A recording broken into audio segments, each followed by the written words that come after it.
Good morning, everyone. Hello, welcome. Thank you for joining us today at our panel discussion on how COVID changed my business for the better. Good to see so many people of you here in real life for a change, and I hope you're all enjoying the first trade show that I guess many people have been to for a long time. My name is Ian Hardwick. I'm the Business Development Director at eviivo. We work with thousands of independent accommodation providers across the UK and beyond to help them sell their rooms online, manage their bookings, guest information and payments. If you've not come to say hello, our stand is just behind you there. Come and have a coffee, come and try and win a prize with our crook duck game with the sheep dip. This morning I'm joined by three of our customers, professional accommodation owners, and we're going to be talking about some of the lessons and positive outcomes that they've made from COVID and some of the changes they were forced to make, and how people can perhaps take those forward and see improvements for their business in the future and to cope with the next challenge that we might all face, and how they've managed to adapt, survive and ultimately thrive following COVID. So I'd like to welcome on stage Kerry Turner, owner of Brighton's original boutique hotel Blanche House, a 12-bedroom Georgian townhouse just off the seafront that boasts its own stylish champagne and cocktail bar. Gemma Conway, director of Cotswold Cottage Gems, a group of 12 luxury cottages and a boutique B&B in Stow-on-the-Wold in the Cotswolds, a former winner of eviivo's multi-property award. And finally, Frank Lawrenson, owner of Rectory Manor Hotel in Suffolk, a Visit England 5-star Gold Award property, complete with tennis court, swimming pool and croquet lawn. So welcome, thank you for joining me this morning. Thank you. I think maybe to kick off, perhaps if we could just cast our minds back a little bit to the start of the corona crisis, and everyone's been through so much since then, and just really to talk about whether you were able to capitalise on that unexpected gap in your schedules and how you used that to try and take advantage of that time without any guests. You know, how did you use that, Gemma? So we actually expanded our company during COVID. So we took on 5 new properties. We also employed some new staff as well. We took on 3 more managers. We thought that after the pandemic that there'd be a huge demand for staycations. So we thought, let's have the product ready, let's have a team in place ready to deal with that. And actually we capitalised on the market. Yeah, okay. And Kerry? Well, we decided that we'd had the time to redo our website. It needed a refurb, and so we spent quite a bit of time and money on that, and we found it to be very successful. It's very up to date now, and so there was that, and then we were able to roll out newsletters in a similar format, with making it punchier, and just really keeping in contact more with our past clients and guests. And was there lots of painting and decorating going on as well? Yes, well, we also used the time to do repairs, and in older buildings, windows need to be replaced from time to time, and so we managed to get all that sort of the exterior stuff done that we were not able to get done if guests were staying with us. And it was very successful, and so we ended up with a smarter looking exterior, more attractive. And Frank, I think you engaged the services of your family to get wheeled in paintbrushes. Sorry, well, we did a number of things. The first thing we did was during that first month, which was slightly panic time at the beginning of March, we set up a local hoteliers forum, for which made up about 300 beds in our area, and that was in order to try and match up the problems the government were having with needing spaces for hospital beds and matching up hoteliers who had empty rooms. And so we lobbied the government, and by the time we got to the end of March, we had 1,500 beds across Suffolk, all ready to be occupied by taking people out of hospitals, people who are recuperating or out of care homes, and taking them into our homes, into our hotels, and looking after them at a minimal rate, at a subsistence level for the hotels to keep running, and to free up spaces in hospitals. But as we all know, on the 1st of April, they decided not to do that. So that was our first month of being busy, and we still lobbied after that, but that sadly didn't work. And then yes, myself and my fiancée have 6 children between us, so we put them to work painting and decorating the dining room, the kitchen, the common areas that realistically we can't do during the rest of the year. And you taught them a life skill and a craft that will see them. They're really good at stripping wallpaper and all that sort of thing. So they're all teenagers. They moaned and groaned through it, but they did pretty well. And do you know what? If you've got 6 kids at home and you've got to keep them busy, it was a pretty good way of keeping them busy during COVID. I mean, I guess that, like you say, you have to get over that immediate. The floor drops out of everything, and no one quite knows what's going on. What sort of once you've got over that and the rearranging bookings and cancellations, how did you engage with guests that you had already booked or future ones? Kerry, you mentioned your website and extra comms and stuff. Is that something that you also sort of took on, and social media and things? Yeah, we did the same as well. So we took on a new manager who's really creative, really sassy, and she's been working on our social media. I think that was a really important part of lockdown. So many more people were on their phones and scrolling through things. They had nothing else to do. They were sat at home.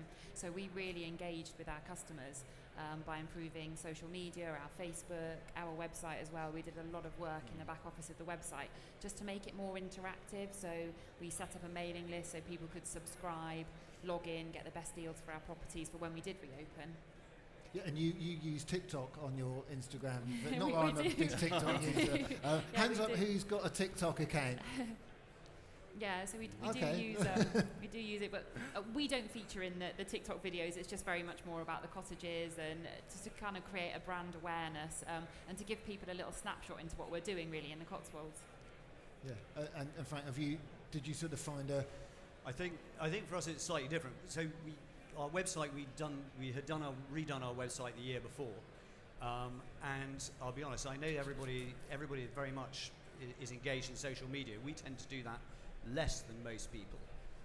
So whilst we post pictures on Facebook and Instagram and we do a little bit of this, we're not big at that. The truth is that we found that we were so busy. There were so many bookings rolling in, getting occupied, and of course we had all our staff issues that actually, I'll be honest, our social media, once the season kicked off, what was it, 17th of May or around then? Yeah. Once the season kicked off, our social media almost died, simply because we just didn't have enough time, and we didn't have the staff to get involved in that. Did you have to make many changes with that reopening to adapt to sort of COVID rules and regulations and things, and is there things there that you've sort of kept, or have you found that things have moved on a little bit after that? We had to, a lot of it was around the room, so it's things like taking out, a lot of stuff was removing collateral, which actually to some extent decreased some of the work we had to do. So minibars were locked, we couldn't use those, there were no magazines, or, a number of things are removed, and of course the workload for servicing rooms and looking after them and cleaning went up, and then stocking hand sanitizers and all the rest of it. Removing collateral meant that had to move online, and that had to change the way that we communicated with guests from pre-arrival emails, etc., etc. This is what's happened, this is the work we've done, and we published our entire risk management strategy for COVID online. So most people have on their websites, most hotels you look at will have a one-page statement on COVID saying this is what we do and we follow the government guidelines.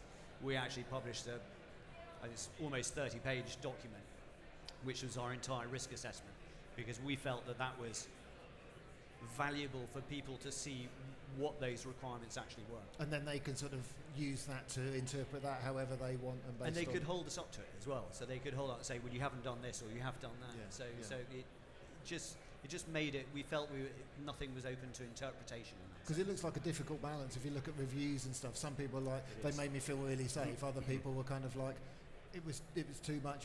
You're as providers expected to sort of know where to fit that. Even today, we had somebody last week who was in and said, you don't have certain social distancing measures in place in your hotel, and they're actually unaware that a lot of things have been removed. We've kept 90%, I think, of our COVID measures in place, but actually guests coming to hotels, coming to stay, still expect that, but they actually expect even more still. Yeah. So some people are surprised to see a minibar reopened, for example. Yeah. I think, Gemma, did you make changes with your breakfast service times and things? Yeah, we did. We also asked guests when they check in as well. You say it was all new to us at the start, so we'd say to people, if you don't feel comfortable with anything, please just let us know because we can change the way we're working. But yeah, in terms of serving breakfast, we limited our buffet, but everything was table service, and we took times for breakfast, which we're now going to keep doing that because it worked really well. A guest is only sat at the table for sort of 5 minutes before they can have their order taken, so our service has improved actually because of it. Okay. Yes. Yeah, we did something very similar. We decided to do socially distanced times for breakfast, and that was one of the things that we've kept doing now, so that everyone doesn't pile down at the same time.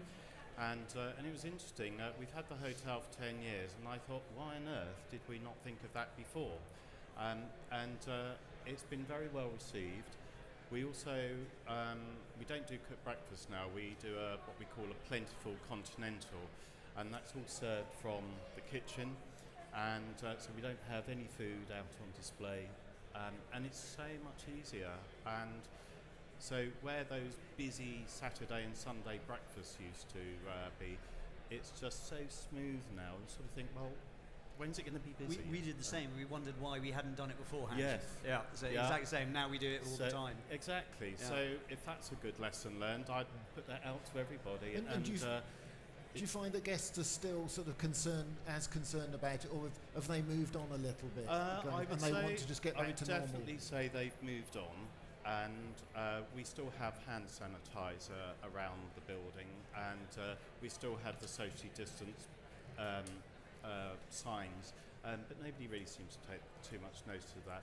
And the mask wearing has diminished, and I think, well, to be honest, very few people are wearing masks now, and there's such a pain as well to keep wearing them, and so yeah, I think that people have relaxed much more now.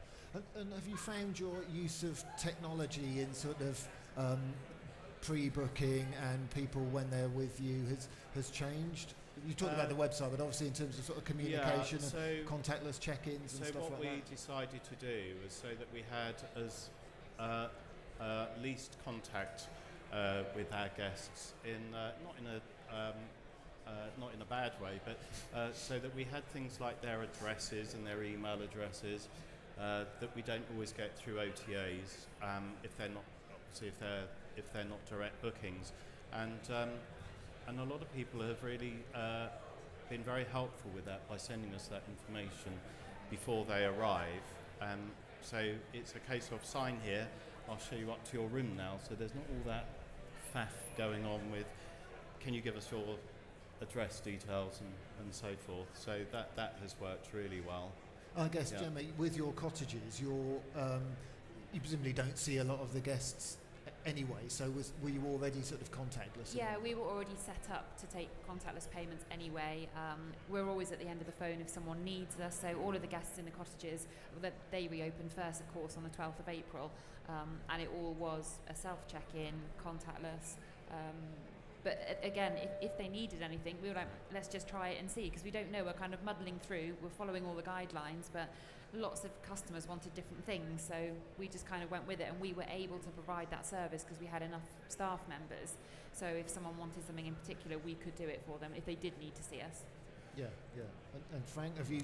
Yeah. So without, I don't mean to plug eviivo here, but I will actually.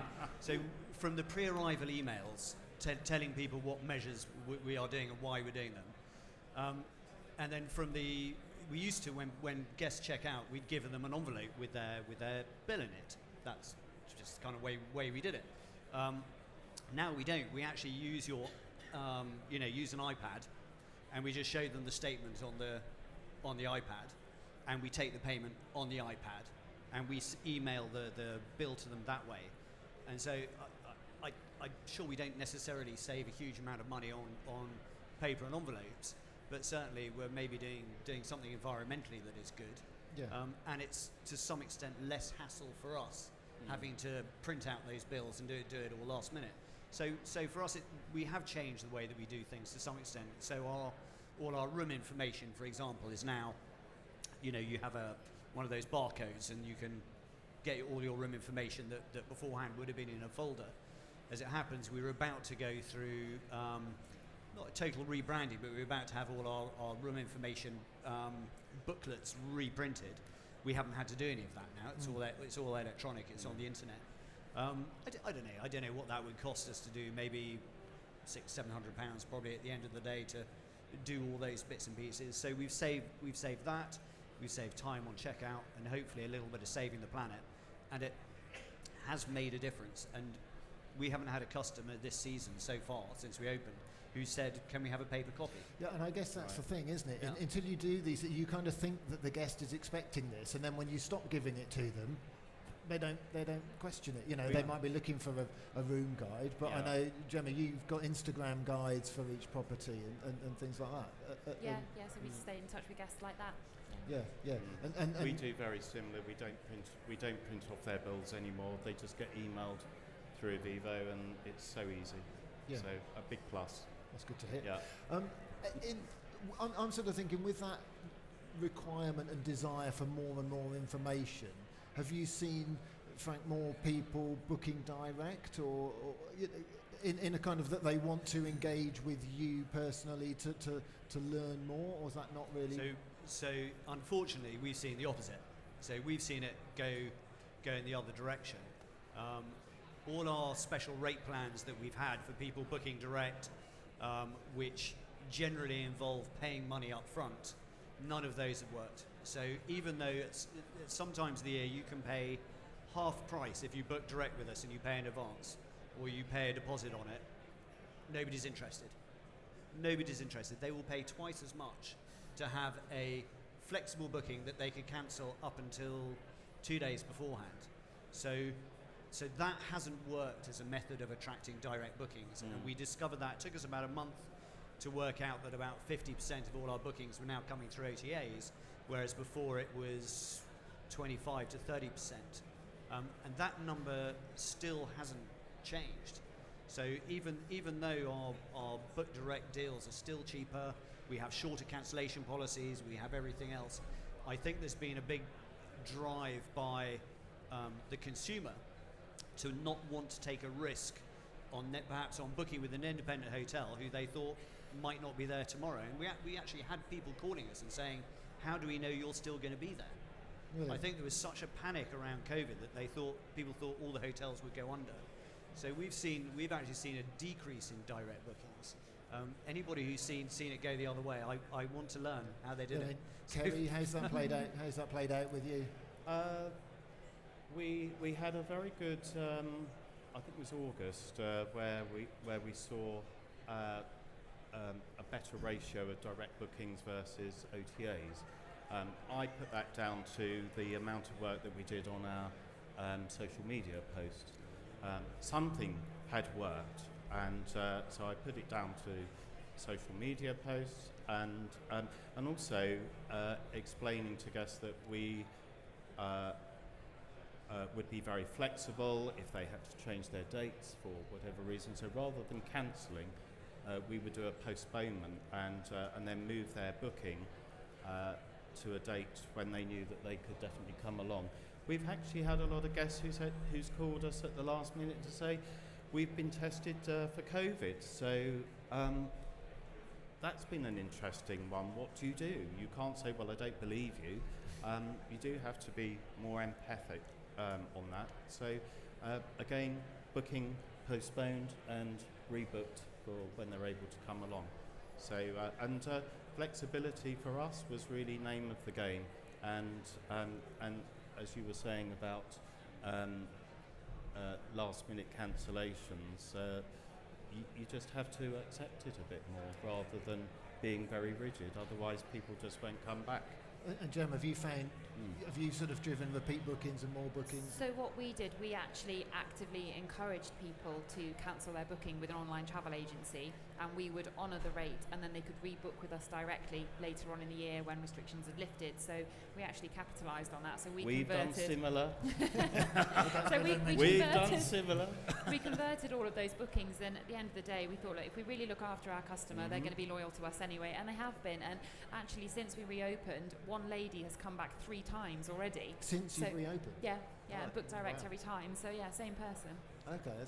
And are you finding brilliant. sort of, we've heard lots of talk about staycation boom and pet ownership and things like that. Are you getting different, have you sort of tapped into any new markets? And Yeah, people we've booking books? actually seen a younger generation of bookers as well. So our consumers, typically our age group was kind of 40s, 50s, 60s, and now we're seeing people in their 30s coming because they couldn't get away for their, Magaluf or wherever they were going. So they're now booking places in the Cotswolds, and they're having their kind of friends and family get together there. So yeah, lots of pet owners and a younger generation of bookers as well.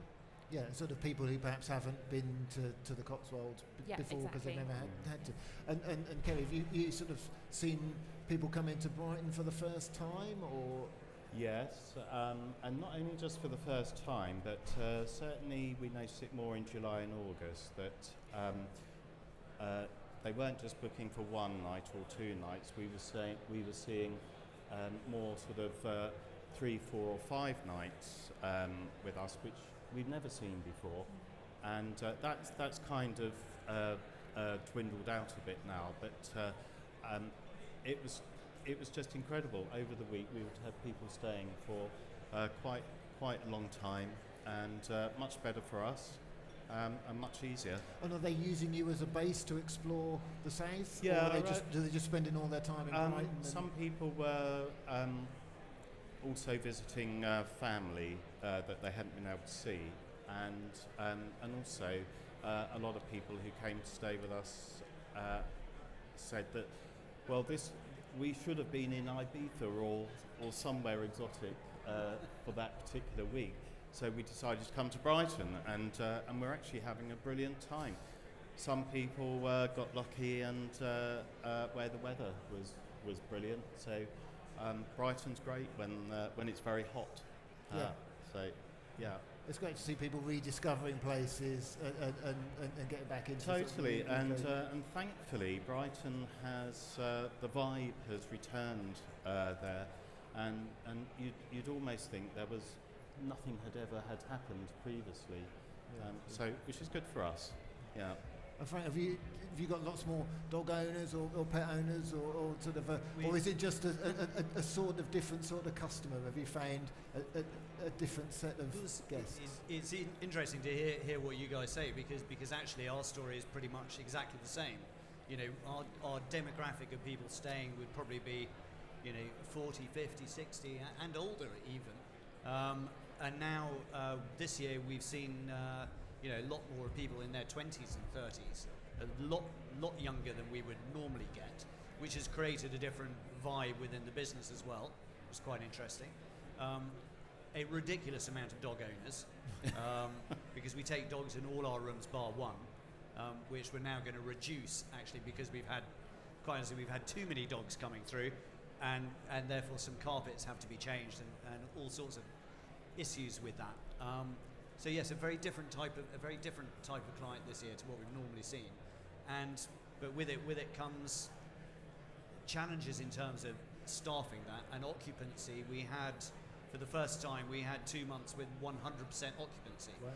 Even with short-term cancellations, because all the hotels, as I'm sure you all know, the hotels we all have very short cancellation policies, and no deposit, and that means people can, unfortunately, maybe book 2 or 3 different hotels and decide at the last minute where they want to go. And you would think that would have created too many voids, despite a busy season, but actually it hasn't. In actual fact, say 2 months of 100%, not an empty room. Very good. We've never had that before, so yeah, that's been interesting to deal with. And those guests that stayed, of all of those guests, universally enjoyed their time in Suffolk, or have you seen a sort of a more challenging? Guess I was talking to somebody yesterday sort of saying about I think like people- most hotels, we've seen. Whilst most customers have come away and they've loved it, they've come away and they've done something they've never done before. There's definitely a number of customers who have come to Suffolk, or they've come to a UK hotel, and you can tell from the moment they arrive, they would rather be somewhere else, and that they've booked a UK staycation, perhaps it wasn't something that they'd initially wanted or planned to do. And that's also challenging for us, because it means that we have to try and please somebody who's perhaps unhappy before they even arrive. And I think that's universal across the industry. We've seen ratings in UK hotels, I think across the nation, full for most hotels have fallen by some degree during the course of this summer. And I don't personally believe it's the case that UK hotels are performing worse, but their reviews are sadly worse. But, and you presumably try and temper that, because you have a butler in-house, don't you, to sort of try and deal with people's requests? I got taught very early on that the secret to running a hotel, the secret to good hospitality, and it's really, really simple, is you must, as the boss or the owner, you must be there at breakfast in the morning, so that when somebody comes in and says, my loo was blocked, the lights went out, something didn't work, whatever it is, you have to be there to smooth the path and to charm them, or you have to have your key member of staff who's there and knows how to do that brilliantly, because there's no doubt that a guest who's unhappy for whatever reason, something often beyond your control, somebody's making a noise in another room, if you're there to make light of it in the morning and charm them, they are far less likely to go on to TripAdvisor or Booking.com and give you a negative review. And that is, for anybody who's planning to be a hotelier, that's the best lesson you'll ever get. And Gemma, I mean, with having cottages where you're not on site, how do you deal with that? So we found certainly the last kind of 8 months, guests have been incredibly demanding, which we don't mind, and it seems to be the silliest things that, the chopping board's a bit small, or can we have a safety pin, or would you mind doing this, or can we have a taxi at midnight? But we have the staff in place to do that, and typically the answer is actually always yes. So whatever time of day it is, I'm always at the end of the phone, and like you said, the main man's got to be there, so I'll answer the phone, and we've got a fantastic plumber actually called 20-Minute Joe. So whatever the problem is, if it's a leak or a burst pipe or the toilet's not flushing, it's fine. 20-Minute Joe will be there. He'll sort you out. Don't worry. So pay a retainer to a plumber. Yeah. Secret number 2. We know Everyone all about needs that. a 20-minute Joe. Basically, the answer is never no. Whatever you want, you can have it. We're soon running out of time, sadly. I mean, so really I just want to sort of tie up a few things. But so I think you mentioned, Kerry, something that, why didn't I ever do that before? What's the one thing that you've come out of COVID thinking, why didn't we do that, or could we have done that, Frank? I think there are positives and negatives. Actually, there are things that we wouldn't do before, and there are things we would do. So I think we would, in terms of say pets, we're going to make certain rooms much more dog friendly and restrict them more to certain rooms, because the number of people bringing dogs has gone up so much, and so unfortunately that means that in certain rooms you can't have say certain types of carpets, and you just have to accept that there is a market for dogs, and therefore you need to design a room differently around it. At the same time, staggering breakfast has changed the staff's life, I think, and also made things easy for the breakfast crew. It just offers a little bit more planning around it as well for everybody to work around. So there's some of the electronic stuff we've done, electronic payments. We won't do paper bills ever again. I'm not even sure if we'll ever reintroduce room information folders. I've certainly got no plans to do it now. So a few changes, and generally speaking, we've learned a lot through it. That's for sure. Yeah. And I mean, I just really want to finish, but I know you've all relearned lots of things during this period. So sort of, Kerry, what have you had to learn to do that you perhaps moved away from? I think It's been more stuff that's happened recently rather than over a period of time, and one of the most irritating things I think is guests being not very respectful for your property, and just in the last couple of weeks we've noticed that people have been smoking in the bedrooms, and we refurbished 2 of our bedrooms in January, which I forgot to mention earlier. And we had this awful couple who stayed a couple of weeks ago and didn't discover until the next morning, after I'd asked them to leave after being very noisy, was that they'd been smoking and they burnt a hole in our new carpet. And so we're onto them with that. But I think that's just enforced that I think we need to be a bit tighter on not spouting rules and regulations so much, but just being a bit more emphatic on what you can do and what you can't do, and just reminding people that it is actually illegal to smoke in a hotel, and making them aware of the fire safety as well, not just for them, but for everybody else. And Gemma, what have you learned recently that you didn't think you'd have to learn?